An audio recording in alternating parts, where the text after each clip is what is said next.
The public service is under unbearable strain. Why are we still failing to control our borders? Defence, the first priority of any government, has been continually hollowed out. Can we trust our politicians to protect the armed forces? Join me, Mark White, on GB News.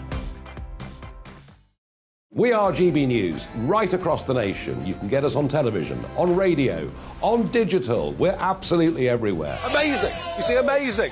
You remind me of me in the European Parliament. But here's the most important bit. We are not part of the mainstream establishment. We think and speak just like you do. We are the People's Channel. Magnificent. That's really, really thoughtful. Come and join us on GB News, the People's News Channel.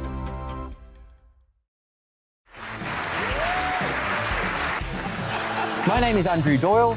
Join me every Sunday evening at 7 p.m. for Free Speech Nation.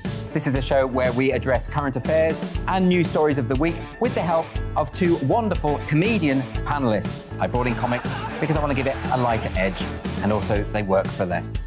See you there.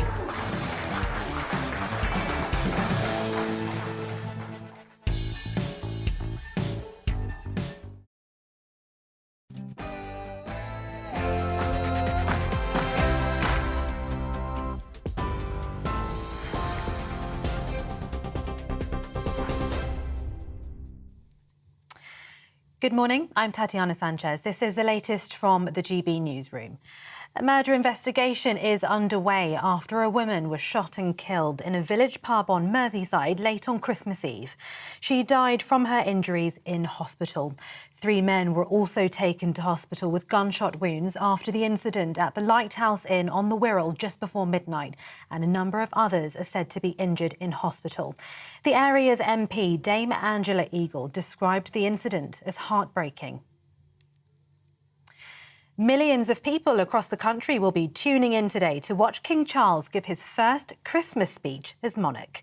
Charles recorded the broadcast already, which airs at 3 o'clock this afternoon. He'll also be attending a morning church service, and he'll spend the day with his family, including the Prince and Princess of Wales and their children, along with the Princess Royal and the Earl and Countess of Wessex. While speaking earlier today, our GB News royal correspondent Cameron Walker explained what the speech today will signify for the King as he pays tribute to his late mother. King's expected to pay tribute to the life and legacy of his late mother, Queen Elizabeth II, in his first televised Christmas message to the nation and the Commonwealth. He is the first king, actually, to have a televised address, to give that message on Christmas Day. It was King George V who delivered the first Christmas message, but that was via radio, and his grandfather, King George VI, also delivered his via radio. It was only during the reign of Queen Elizabeth that we actually started to see television Christmas messages. But the King recorded it on December the 13th, on that Tuesday, in the choir of St George's Chapel. Very significant that it was in St George's Chapel, and that is because that is the final resting place of Queen Elizabeth II and her late husband, Prince Philip. So that is why perhaps the King is going to be paying tribute to his late mother in that speech. The Archbishop of Canterbury will pay tribute to the late Queen during his Christmas sermon, which is taking place, remembering those who suffer immense anxiety and hardship. Justin Welby is expected to say that there's unconquerable hope in the birth of Jesus Christ, despite conflicts around the world and the cost of living crisis. Mr. Welby will also praise the example set by the late Queen, saying she lived a life of service and put her interest after those she served. Now, over 1 million Americans and Canadians are facing Christmas Day without power as a winter storm continues to hit North America. According to reports, weather-related car accidents in the US have left at least 16 dead. Nearly 3,000 flights were cancelled yesterday, with some airports closed altogether. New York's governor has declared a state of emergency. The Prime Minister has been urged to drop the two-child benefit cap to lift thousands of families out of poverty. A Scottish National Party member, Kirsten Oswald, says Rishi Sunak should reverse his decision to back the two-child limit. Currently, households with more than two children and where universal credit or child tax credits claimed no longer receive additional funds. But the government says it's helping households with direct payments and the energy price guarantee scheme. The Ukrainian president says his country will create their own miracle this Christmas by continuing to remain strong despite Russian attacks. In a video address, President Volodymyr Zelensky said that while freedom came at a high cost, slavery would cost even more. He also said that even in complete darkness and no heat, they will embrace each other and continue to fight for freedom. The address comes after at least 10 people were killed and another 58 wounded by a Russian strike in Kherson yesterday. A leading charity says demand for its pet food banks is growing amid the rising cost of living. The Edinburgh Dog and Cat Home supplies pet food banks around Scotland and helps those who find themselves in pet poverty. It helps more than 2,000 dogs and cats monthly with supplies. And the Prince and Princess of Wales have shared a Christmas card painted by Prince George. For those listening to us on the radio, the painting shows a portrait of a reindeer in the snow with a sky blue background, along with two robins perched on the deer's antlers and body. The message attached to the picture says, "Merry Christmas." TV, online and DAB Plus radio. This is GB News. I'll be back with more news at the top of the hour.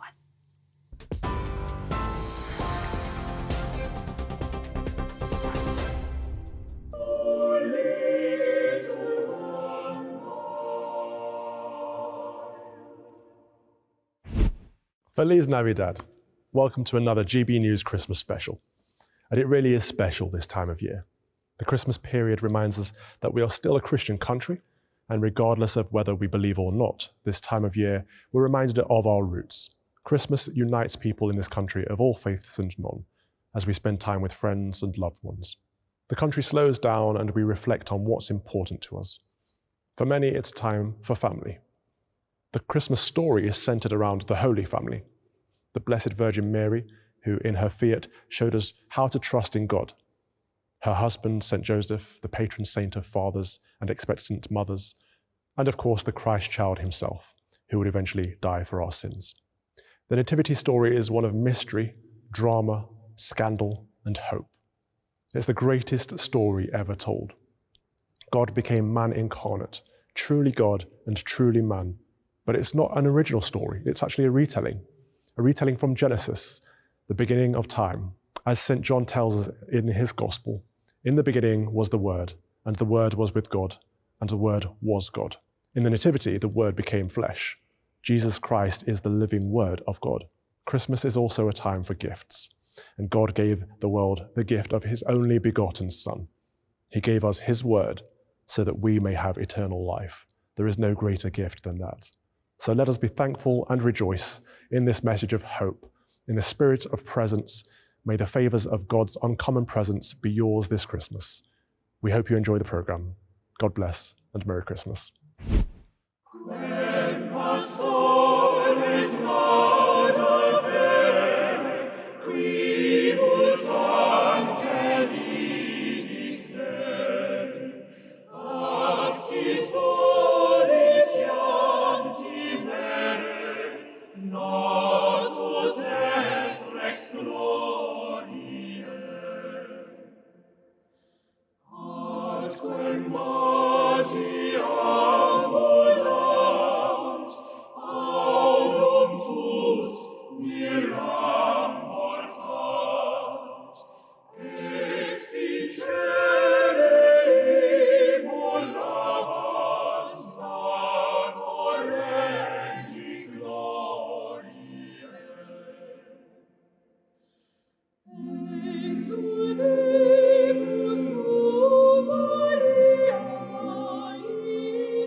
My first guest is the Right Reverend Robert Barron. He is an American Roman Catholic bishop and founder of the Word on Fire Ministries. Bishop Barron, I'd like for you to talk to us about the Christian virtue of hope, because at Christmas, we're talking about the birth of Christ and how that brings people hope. Well, St. Thomas Aquinas in our tradition says that hope is the longing of the will towards some good that's possible but arduous. It's very interesting there. So we long for certain goods, but some of them are pretty easy to attain. They're possible but not arduous. But hope is ordered toward a good that is possible but difficult to attain. And then the theological virtue of hope is the longing of the will toward God. So God's the supreme good. And arduous, yes, because we can't possibly attain that good on our own. If our fallen wills are the problem, our wills are not the solution. We can't will our way to God. And so we hope, we long for this arduous good of attaining God, and we're relying upon the power of God. So it's a kind of decentering of the ego. I think all the theological virtues have that effect. They decenter the ego. My life's not about me anymore. It's not about my self-assertion. It's about ordering my life toward God and trusting that God can bring me to this good that I can't possibly attain myself. I think that's the theological virtue of hope. Would you say there's an increased appetite for the message of hope? And is that what your apostolate is centered on? I think hope is always something that is very deep in the human heart, because we all know, implicitly or explicitly, that we cannot become happy through our own efforts, that no worldly good can satisfy the longing of the heart. It's the central, Calvin, it's the central tension and drama of human life. Much of poetry and art and literature comes from that we have an orientation toward a good that we can't possibly attain on our own. And so there's that decentering process. And so I would say it's behind every great work of art. It's behind every great human aspiration is something like hope.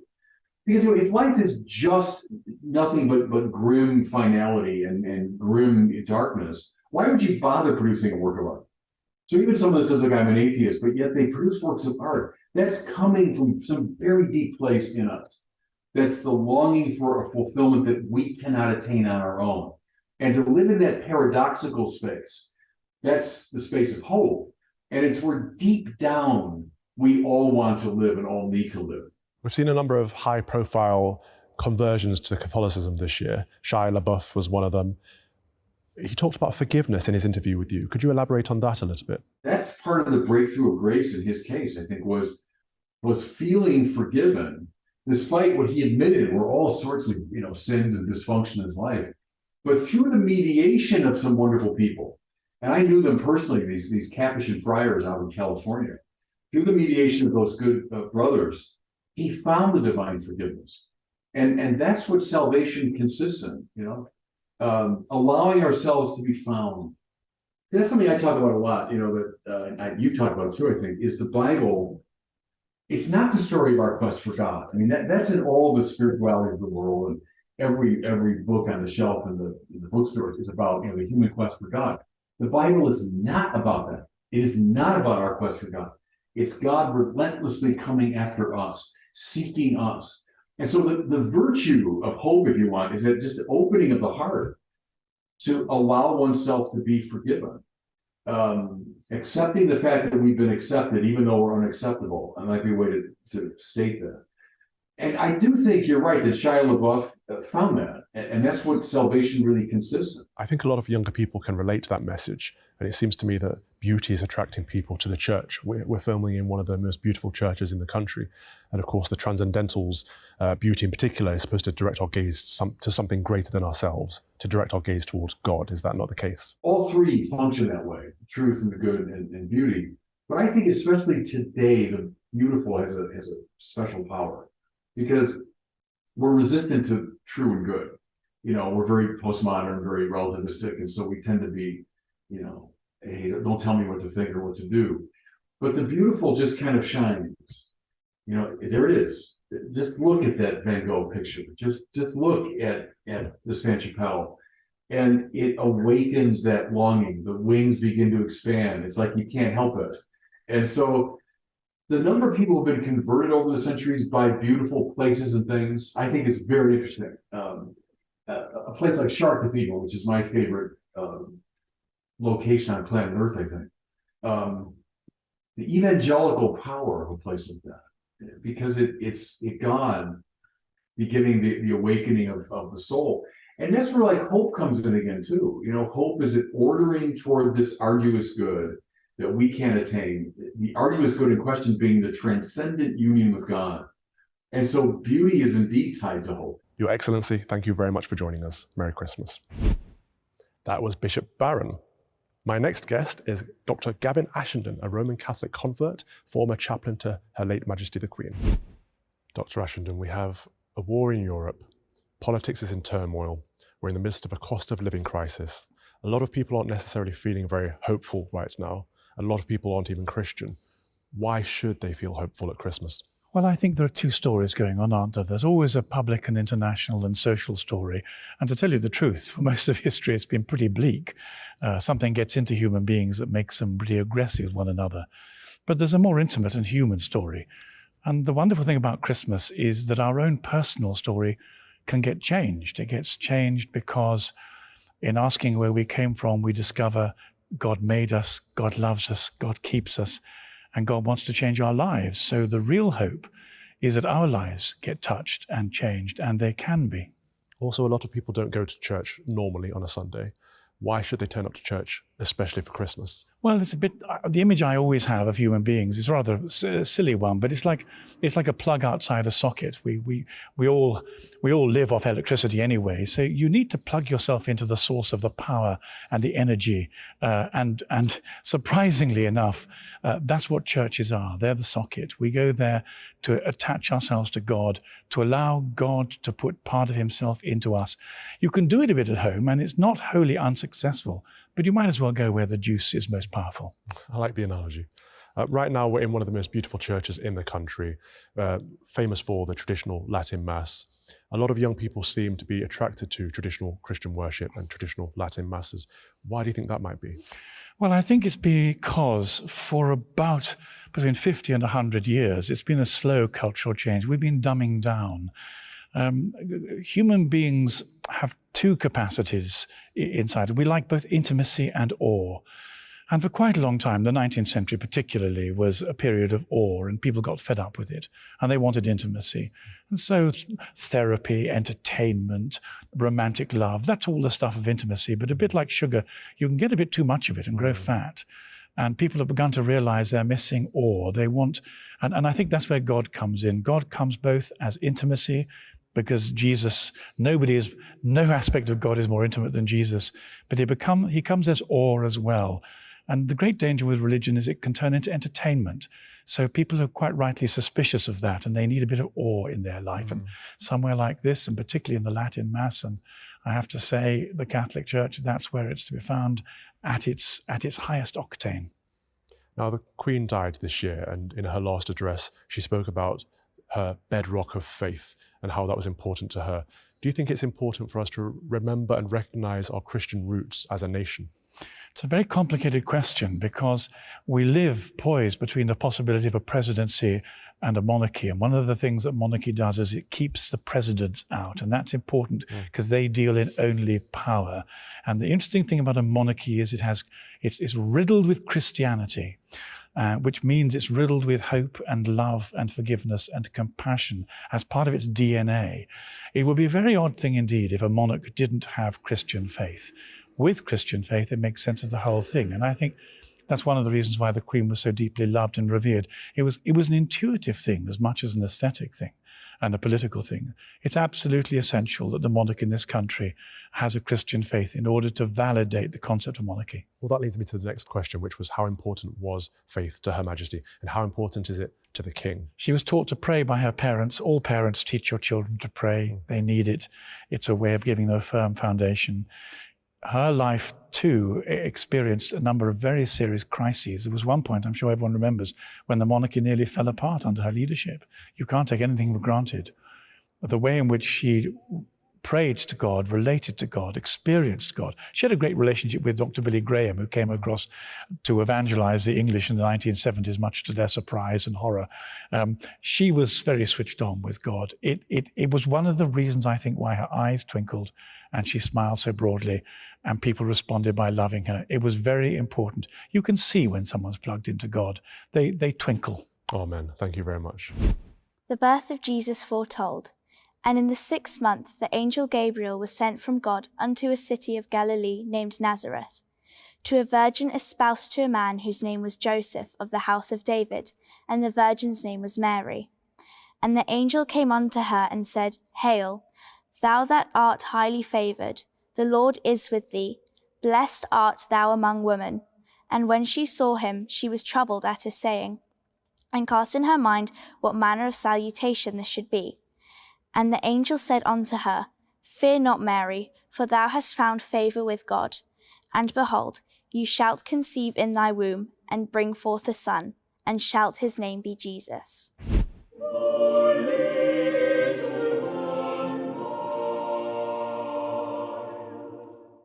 Looking ahead to today's weather, in the UK is looking mild but windy with sunny spells and showery rain, more persistent in the southeast. Let's take a look at the details. Taking a closer look and starting off in the southwest, here we can expect frequent blustery showers, especially across Cornwall, though some sunny spells in between and highs around 12 Celsius. Meanwhile, a spell of persistent rain is set to push across southeastern England as we head towards lunchtime, turning heaviest around Kent and Sussex. Heading back to the west and across Wales, we can also expect a scattering of showers. Eastern parts have the greatest chance of staying dry. A drier picture for the West Midlands. A few showers will edge in during the afternoon, but for many it'll be dry with bright and sunny spells. Blustery but relatively mild. Looking across northeast England, and here there'll be something of a mixed bag. Around Yorkshire and Lincolnshire it'll be mostly dry with sunny spells, although showers will likely form further north. Also some showery rain for southern Scotland this lunchtime. Drier for a time further north, but cold air will feed in, bringing sleet and snow showers later in the day. Meanwhile, across Northern Ireland, it will turn pretty wet as we head through the afternoon as a band of shower rain pushes southeastwards with some heavier bursts and blustery winds. The changeable pattern continues through the end of the day with showery rain for many and snow showers for Scotland. And that is how the weather is shaping up for your Christmas day. Monday to Thursday, 9 p.m. till 11 p.m. Join me, Dan Wootton. I'll bring you the sharpest takes and hottest debates. Do you not believe in prison? I don't believe in prisons. I'm completely stunned. I guarantee you there'll be no spin, no bias, no censorship. I actually was personally quite offended by it. And no reason to go to bed. So I guess they've always been quite woke. That's Dan Wootton tonight on TV, radio and online. Monday to Thursday from 9 p.m. till 11 p.m. on GBNews. The People's Channel, Britain's news channel. Every morning from 6 o'clock, we'll wake you up with GB News Breakfast with all the stories you didn't know from the night before. So whether it's serious news, entertainment, or your own views from all over our great nation, we're here to kick off your day with a smile. The national media should be reflecting and reporting what's happening here. You will notice the northwestern accents. Whether you're with us on TV, radio, or online, every morning, it's breakfast from 6 a.m. Hope you can join us. Join me every Sunday at 6 p.m. for Gloria Meets. In exclusive interviews, I'll be finding out who our politicians really are and what they really think. It's something that you would never want anyone to suffer. I didn't know what channels there were. I didn't think I'd be believed. I must have weighed about 7 stone and I'm 5'8". My instincts was to sort of cover this up. I mean, clearly that was a mistake. Join me every Sunday at 6 p.m. on GB News, the People's Channel, Britain's news channel. Hello there, it's Eamon Holmes here from Breakfast on GB News. We're not just on your television and your screens, you know. We're on DAB plus digital radio, so you can listen to your favourite shows on the move. If you've not yet listened to GB News Radio, it's very simple. We're on your radio player and TuneIn apps, on your smart speaker, phone or tablet, or online at gbnews.uk. Take us with you wherever you go. GB News Radio. You never have to miss a moment of the People's Channel. My name's Tom Harwood and join me 9:30 a.m. every weekday for The Briefing, your one-stop shop for everything you need to know about what's going on in politics today. I wonder if this is a deal that might need to be like the biscuits in this factory, twice baked. Is there not an opportunity here to win out against the extremes? Tom Harwood, GB News. What are you going to do about it? Things should have been done differently, and they certainly are being done differently. Don't miss it. The Briefing with me, Tom Harwood, 9:30 Monday to Friday on GB News. Hello, I'm Simon Evans. Join me on GB News for Headliners at 11 p.m, where I'll be joined by two of the country's top comedians as we take a look at tomorrow's newspapers tonight. If it's a big story, we'll be covering it, I guarantee, but we'll also have some fun along the way. That's GB News Headliners at 11 p.m. We won't put you to sleep, unlike some of the other paper review shows out there. So join us, 11 p.m, 7 nights a week.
Welcome back. My next guest is John Milbank, Emeritus Professor of Theology and Religious Studies at the University of Nottingham. John Milbank, Merry Christmas. Merry Christmas to you too. I'd like to talk to you about Santa Claus, or Father Christmas, or Saint Nicholas. Of course, one should. Can you give me a bit of his background? Who is the Saint Nicholas? Well, St. Nicholas was Bishop of Myra in the 3rd to 4th centuries. And he's well known for many remarkable miracles, including raising children from the dead, and notably giving in secret dowries to 3 girls who were otherwise going to go into prostitution. So that's a source of him being linked with gift giving and his eventual evolution via Dutch folklore into Santa Claus. Right, and we'll get to the gift giving and, yes, and the European folklore, but to a lot of people, Santa Claus is a make-believe figure, something we tell our children to give them a bit of hope and a bit of magic. Is there anything wrong with that? Absolutely nothing wrong with that. whatsoever. On the contrary, I would argue that it's not so much that we're deceiving children as that we're telling children the truth, that these presents derive really from above. We're only mediators. They come from this kind of semi-divine or saint-like figure who stands for heaven. So what we're really telling ourselves is that childhood and innocence and this reception of gifts from a secret, unknown source is the reality. And this completely fits with the Christian story, I think. I quite like that angle, because in my monologue I talked about gifts being the grace from God, but you're talking about it being the invocation of the saints. I quite like that. Yes. No, I mean, heaven in general, and in a sense it is the children that are the gifts and are linked with the heavenly, with the ancestors, with saints, with God. And you can say that after they are initiated, they then know that Father Christmas isn't real. But in a way, they then discover a greater reality of God. But when they're babies and innocent, they know it in a much more direct way. And Jesus himself became a baby. So obviously Jesus would have believed in Father Christmas. You might put it that way. I mean, I think it's also important to realize that Father Christmas is a hybrid figure. He is St. Nicholas, but he's also derived from a Lord of Misrule figure who stands symbolically for Christmas as such. And again, you might say that's very pagan, but I think actually it's the greatest misrule, the greatest disturbance of all that, God has become a baby and abolished these distinctions between us, including the barrier between adult and children. I think people who, worry that it's really pagan or say, it's really pagan, are completely wrong. And it's much more the pagan points to the Christian. And you might say, it was always a festival about the victory of light over dark in the middle of winter. But Christianity is adding something more. It's saying there's something good about the dark, that God creates, he descends into creation, he descends into darkness, into being a baby, he embraces human suffering. And so the message is that kind of like out of the seed of darkness itself comes the light. Right, and a lot of people talk about this pagan aspect of Christmas, saying that it's actually just a winter solstice celebration.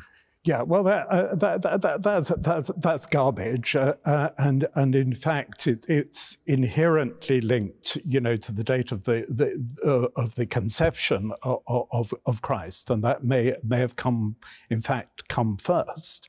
But of course, the church knew what they were doing. They knew it merged with the winter solstice, and one can see that as typological. It's perfectly appropriate to, this is part of the mystery and the symbolism within nature, that in a fallen world, everything dies but is then reborn. So, we should embrace all that nature symbolism. People always did. They always had boughs of holly. It's not true that the Victorians invented Christmas. They reinvented it, but it had always been a family festival, on and off, a matter of a radical exchange of gifts, a sense that this is a time when everything is gift, everything is generosity. And that's at the very core of this Christian, meaning of Christmas. If you like, the incarnation is about integrity. It's about the unity of spirit and matter, and it's about something rising from below as much as something coming from above. So the more Christian you are, the more pagan you are, as I think Chesterton must have said, John Milbank, thank you very much. Thank you very much. The shepherds and the angels. And they were in the same country, shepherds abiding in the field, keeping watch over their flock by night. And lo, the angel of the Lord came upon them, and the glory of the Lord shone round about them, and they were sore afraid. And the angel said unto them, Fear not, for behold, I bring you good tidings of great joy, which shall be a sign to all people. For unto you is born this day in the city of David a Saviour, which is Christ the Lord. And this shall be a sign unto you. Ye shall find the babe wrapped in the swaddling clothes, lying in the manger.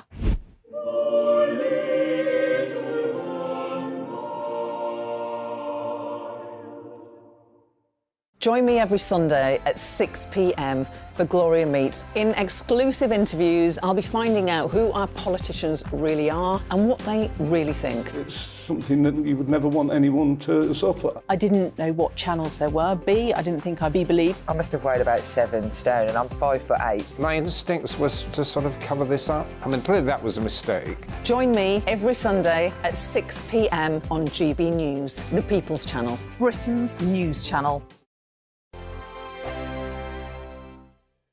We are GB News, and we'd like to say thank you to each and every one of you for bringing us your conversations, for helping our great nation find its voice. We are here for you on radio, television, and online, across England, Scotland, Wales, and Northern Ireland. It's not the BBC, you actually get your facts right. We are proud to be GB News, the People's Channel, Britain's news channel. Hi there, it's Stephen and Anne. At breakfast from 6 a.m, you'll always be caught up with everything you need to know, the latest headlines, opinions and debates. We'll bring you the good news and the bad, but most of all, we're here for you. Remember, send in your views and let us know what you would like us to talk about. That's because we're your news channel. And every morning at 6 a.m, it's breakfast on GB News. Monday to Thursday on GB News, it's Bev Turner Today from 10 a.m. We're going to be here for you, our GB News family, to keep you up to date, but also make you smile. There's a guy who went from puberty to adultery. And I can't wait to bring a few of my own opinions. I have no time for cultural totalitarianism. We'll engage in passionate, but always polite debate, with your thoughts and opinions at the centre of it all. Only on GB News, the People's Channel, Britain's news channel. Join me, Nana Akue, Saturday and Sunday afternoons on GB News. Expect fiery debate and passionate discussion as me and my panel tackle some of the biggest topics hitting the headlines. It's a place for everyone's opinion. No one gets cancelled, but no one gets an easy ride. Oh, she's on it today! Be ready for conversations that are fierce, frank, and of course, fun. Every Saturday and Sunday afternoon from 4 p.m. on GB News, the People's Channel.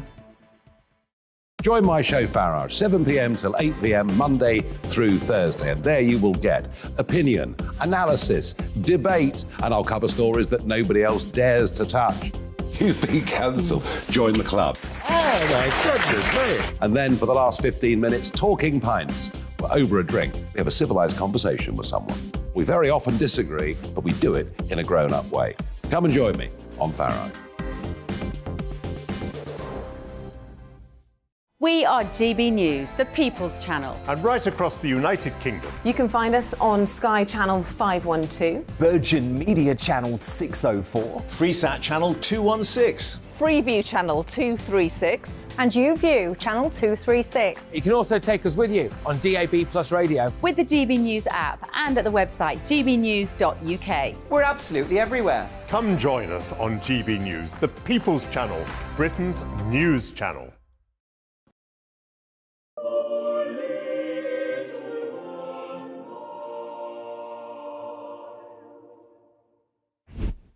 Welcome back.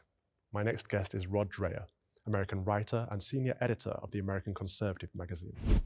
Merry Christmas, Rod. Thank you, Carl, and Merry Christmas to you as well. You are an Orthodox Christian convert.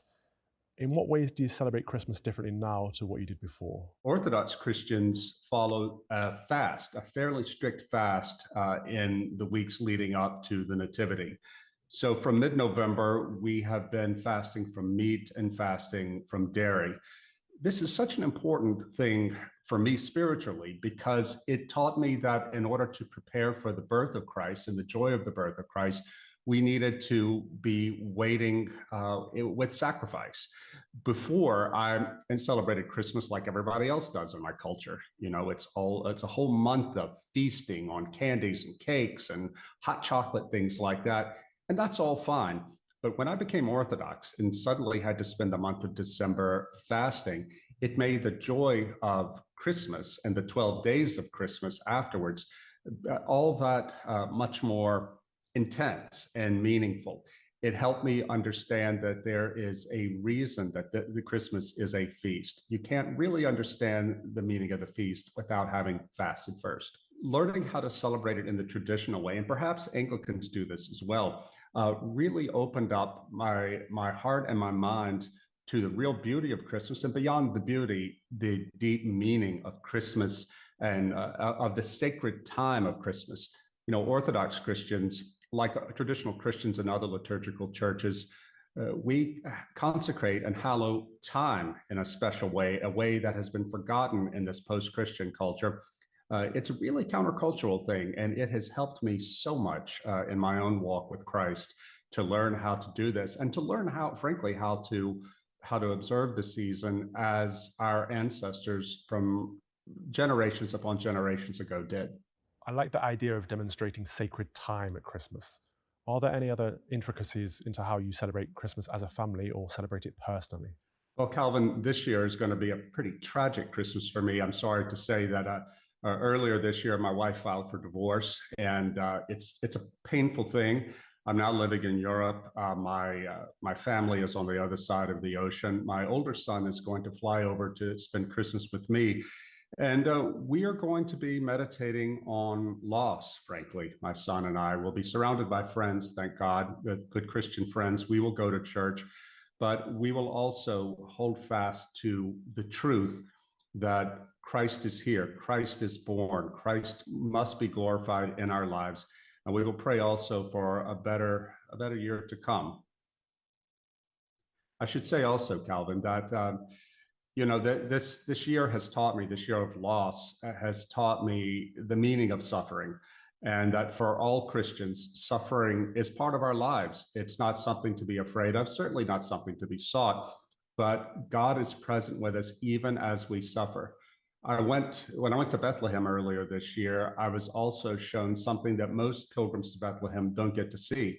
I was taken into a Greek Orthodox monastery and shown the bones of the Holy Innocents, the children massacred by King Herod, who wanted to kill the Christ child. The Christ child was a threat to his power.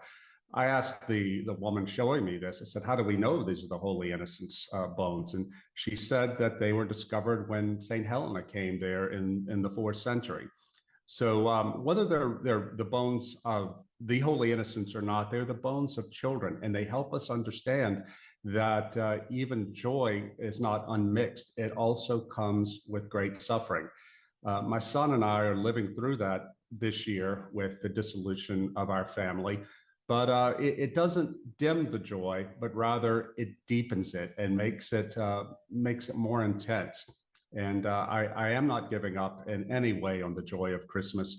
It's just going to have to be celebrated in a different way this year. And I know a lot of your viewers too, to be honest, are suffering through hard times. I want to say to them, I know what this is like, but hold fast to Jesus Christ. Our Lord is with us. He came to us in the dead of winter, and he will be with us forever. I think that perfectly encapsulates Christmas. We go through trials and tribulations in life, suffering, but the message of Christmas is one of hope in that Christ is with us throughout all of that suffering, isn't he? Amen and Merry Christmas. The birth of Jesus. And it came to pass in those days that there went out a decree from Caesar Augustus that all the world should be taxed. And this taxing was first made when Cyrenius was governor of Syria. And all went to be taxed, everyone into his own city. And Joseph went to be taxed. He went up from Galilee, out of the city of Nazareth, into Judea, unto the city of David, which is called Bethlehem, because he was of the house and lineage of David, to be taxed with Mary, his espoused wife, being great with child. And so it was, that while they were there, the days were accomplished that she should be delivered. And she brought forth her firstborn son, and wrapped him in swaddling clothes, and laid him in a manger, because there was no room for them in the inn. All my heart this night rejoices, as I hear far and near sweetest angel voices, Christ is born, the choirs are singing, till the air everywhere now with joy is ringing. Hark a voice from yonder manger, soft and sweet, doth entreat, flee from woe and danger. Brethren, come from what doth grieve you. You are freed, all you need, I will surely give you. Come then, let us hasten yonder. Here let all, great and small, kneeling awe and wonder, love him who with love is yearning. Hail the star that from far bright with hope is burning. Thee, dear Lord, with thee thou cherish, live to thee, and with thee dying shall not perish, but shall dwell with thee forever. Far on high, in the joy that can alter never.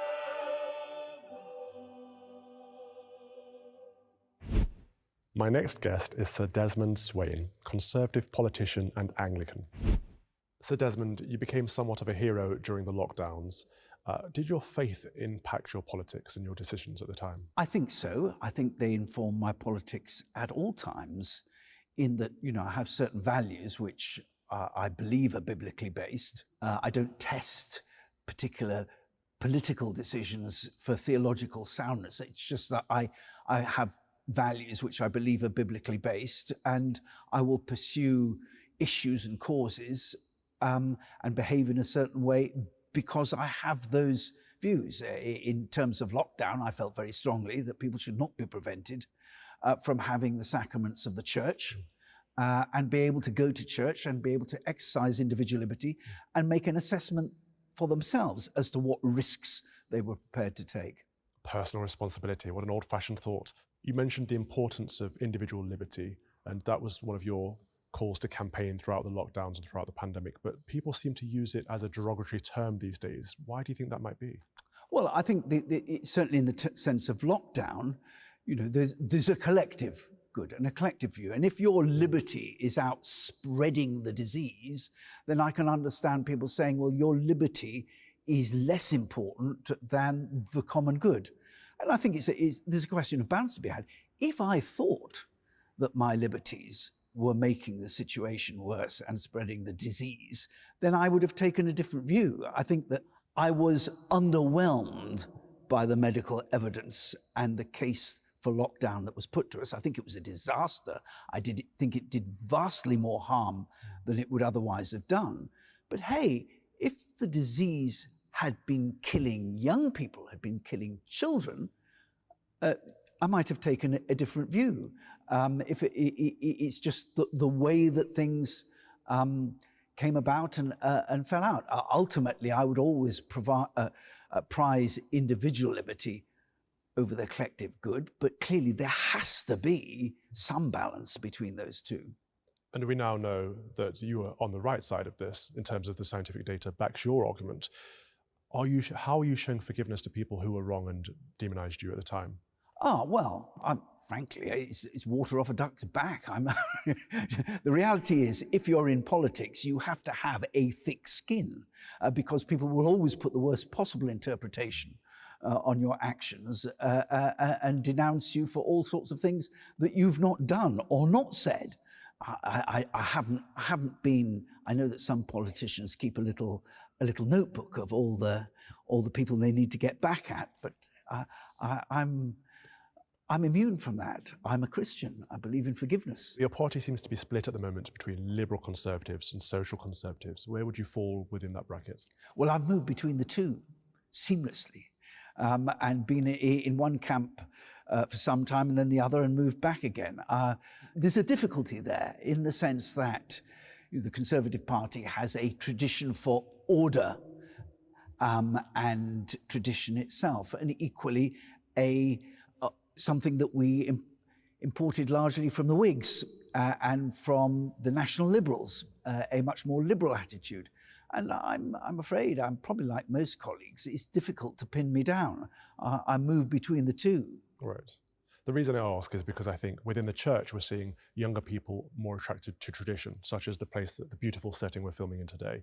And I think we might be seeing a similar thing in politics, in that young people seem to be attracted more to the social conservative side of things and the traditional values.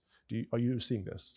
I've certainly found in this last year, I think I've done 11 university visits this year. And certainly I found that there's a strong element of that social conservatism, but I wouldn't overstate it. I think that certainly looking at my own children, they have much more liberal values, and I'm comfortable with that. My own taste, certainly in religion, is for the more traditional. I prefer the prayer book than the modern services, and I'm sure it doesn't matter to the Almighty, but it does matter to me.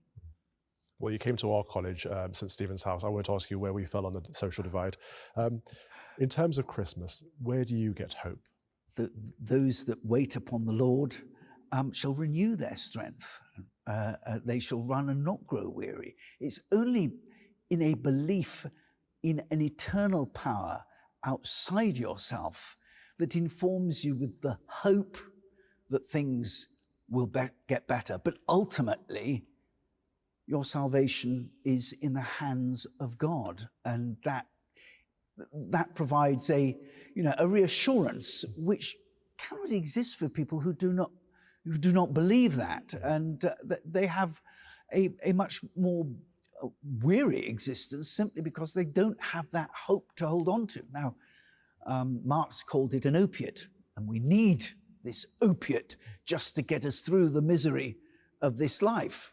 But that doesn't constitute, it may in certain respects be true, but during a night of pain you long for the dawn, that's no disproof that the dawn is not going to come. The visit of the wise men. Now when Jesus was born in Bethlehem of Judea, in the days of Herod the king, behold, there came wise men from the east to Jerusalem, saying, Where is he that is born King of the Jews? For we have seen his star in the east, and are come to worship him. When Herod the king had heard these things, he was troubled, and all Jerusalem with him. Then Herod, when he had privily called the wise men, inquired of them diligently what time the star appeared. And he sent them to Bethlehem, and said, Go and search diligently for the young child, and when ye have found him, bring me word again, that I may come and worship him also.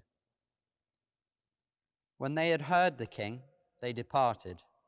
And lo, the star, which they saw in the east, went down before them, till it came and stood over where the young child was. When they saw the star, they rejoiced with exceeding great joy. And when they were come into the house, they saw the young child with Mary his mother, and fell down, and worshipped him. And when they had opened their treasures, they presented unto him gifts, gold, frankincense, and myrrh. And being warned of God in a dream that they should not return to Herod, they departed into their own country another way. St. Philip Neri, oro pro nobis. I'm standing in front of St. Philip's altar here, and St. Philip founded the Congregation of the Oratory. We at GB News would like to thank the London Oratory for hosting us for this Christmas special. And of course, we'd like to thank you for joining us this year. Have a very Merry Christmas, and God bless. Angels we have heard on high, singing sweetly all the thanks, and the mountains in reply, echoing their joyous strains. Gloria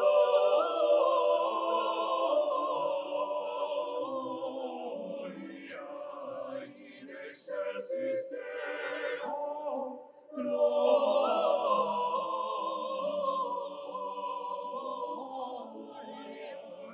in excelsis Deo. Shepherds by this jubilee, by your rapturous strain along, what the gladsome tidings be, which inspire your happy song. Gloria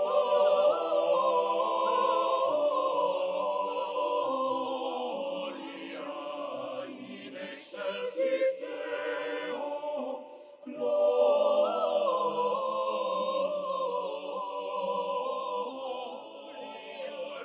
in excelsis Deo.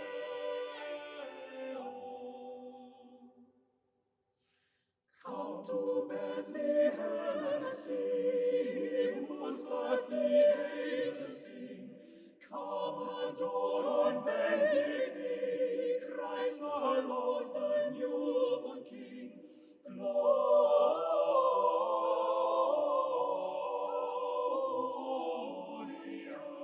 in excelsis Deo, Gloria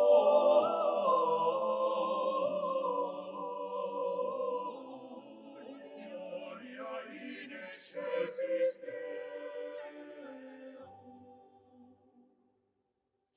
See him in a manger laid, to the choirs of angels praise.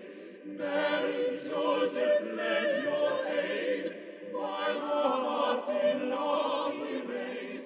Gloria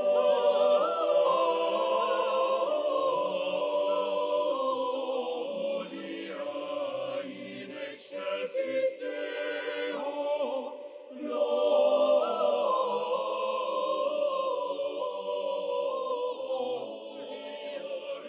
in excelsis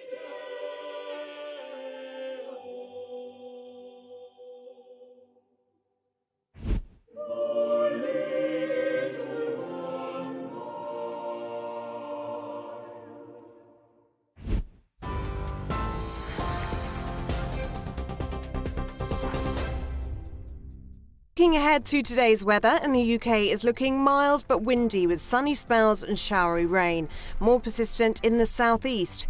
Let's take a look at the details. Taking a closer look and starting off in the southwest, here we can expect frequent blustery showers, especially across Cornwall, though some sunny spells in between and highs around 12 Celsius. Meanwhile, a spell of persistent rain is set to push across southeastern England as we head towards lunchtime, turning heaviest around Kent and Sussex. Heading back to the west and across Wales, we can also expect a scattering of showers. Eastern parts have the greatest chance of staying dry. A drier picture for the West Midlands. A few showers will edge in during the afternoon, but for many it'll be dry with bright and sunny spells, blustery but relatively mild. Looking across northeast England, and here there'll be something of a mixed bag. Around Yorkshire and Lincolnshire it'll be mostly dry with sunny spells, although showers will likely form further north. Also some showery rain for southern Scotland this lunchtime. Drier for a time further north, but cold air will feed in, bringing sleet and snow showers later in the day. Meanwhile, across Northern Ireland, it will turn pretty wet as we head through the afternoon as a band of shower rain pushes southeastwards with some heavier bursts and blustery winds. The changeable pattern continues through the end of the day with showery rain for many and snow showers for Scotland. And that is how the weather is shaping up for your Christmas day. Monday to Thursday nights on GB News. At 6, it's Dubes & Co. 7 o'clock, Farage. At 8, join Mark Stein. And at 9, Dan Wootton Tonight, followed by Headliners. On TV, radio and online. This is GB News. Here on GB News Live, we'll be keeping you in the picture, finding out what's happening across the country and finding out why it matters to you. We'll have the facts fast with our team of reporters and specialist correspondents. Wherever it's happening, we'll be there from 12 noon on TV, radio and online. GB News, the People's Channel, Britain's news channel. Hello, I'm Michelle Dewberry and you can join me every weekday 6 till 7 on Dubes & Co. Me and my panel will get stuck right into the day's events, and I can tell you, in fact, I can warn you, expect some robust debates, some strong opinions and perspectives from both sides of the fence. It's about you at home as well. I love to read out all of your comments, or at least as many as I can. So join me, Michelle Dewberry, Monday to Friday, 6 till 7 on Dubes & Co. We are GB News, the People's Channel. Why not take us home with you by visiting the GB News shop at gbnews.store? You'll find all the official merchandise, a really good present actually for yourself, your friends or your family. We ship across the UK mainland at no extra cost. GB News, the People's Channel.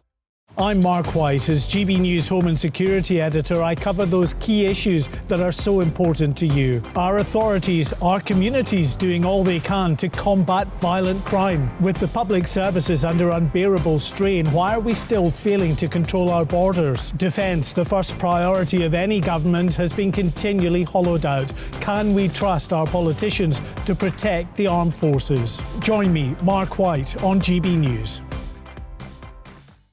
We are GB News, right across the nation. You can get us on television, on radio, on digital. We're absolutely everywhere. Amazing. You see, amazing. You remind me of me in the European Parliament. But here's the most important bit. We are not part of the mainstream establishment. We think and speak just like you do. We are the People's Channel. Magnificent. That's really, really thoughtful. Come and join us on GB News, the People's News Channel.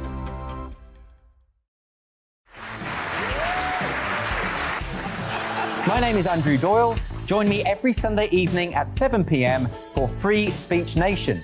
This is a show where we address current affairs and news stories of the week with the help of two wonderful comedian panellists. I brought in comics because I want to give it a lighter edge, and also they work for less. See you there.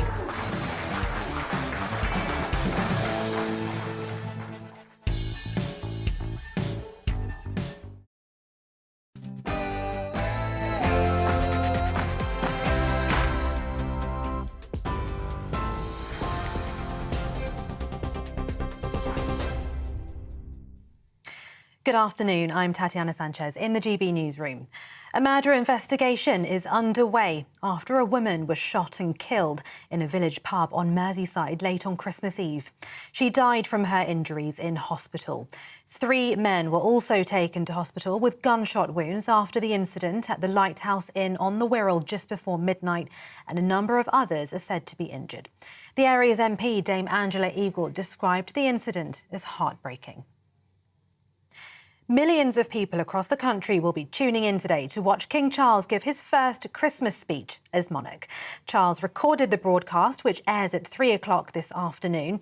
He and the Queen Consort have already attended the royal family's traditional Christmas Day church service for the first time since the death of his mother, the Queen.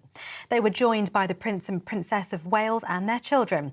Well, speaking earlier today, our GB News royal correspondent Cameron Walker explained what the speech today will signify for the King as he pays tribute to the late Queen.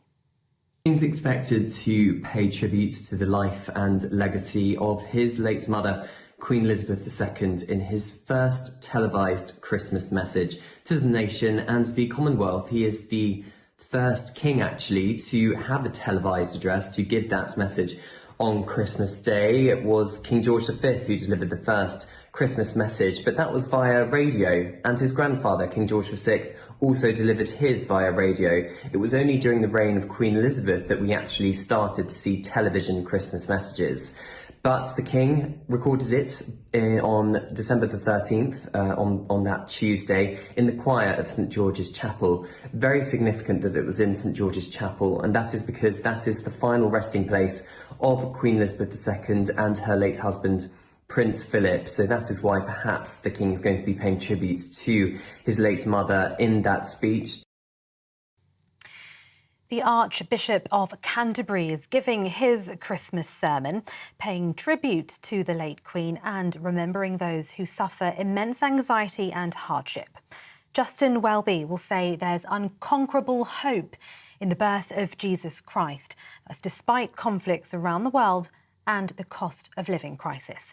He's also expected to praise the example set by the late Queen, saying she lived a life of service and put her interest after those she served. Over 1 million Americans and Canadians are facing Christmas Day without power as a winter storm continues to hit North America. According to reports, weather-related car accidents in the US have left at least 16 dead. Nearly 3,000 flights were cancelled yesterday, with some airports closed altogether. New York's governor has declared a state of emergency. A water firm is urging consumers not to pour turkey fat down the sink as it could block sewage systems. South West Water, which serves almost 1 million households across Devon and Cornwall, says the waste fat could clog pipework when it cools. The company says every year they deal with over 8,000 blocked sewers across the region. The Prime Minister has been urged to drop the two-child benefit cap to lift thousands of families out of poverty. A Scottish National Party member, Kirsten Oswald, says Rishi Sunak should reverse his decision to back the two-child limit. Currently, households with more than 2 children and where universal credit or child tax credit is claimed, they no longer receive additional funds. But the government says it's helping households with direct payments and the Energy Price Guarantee Scheme. And the Prince and Princess of Wales have shared a Christmas painting created by Prince George. Now, for those listening to us on the radio, the painting by the little Prince George shows a portrait of a reindeer in the snow with a lovely sky blue background, along with 2 robins perched on the deer's antlers. And the message that goes along with that painting says a simple Merry Christmas. TV, online and DAB Plus radio. This is GB News. I'll be back with more news at the top of the hour.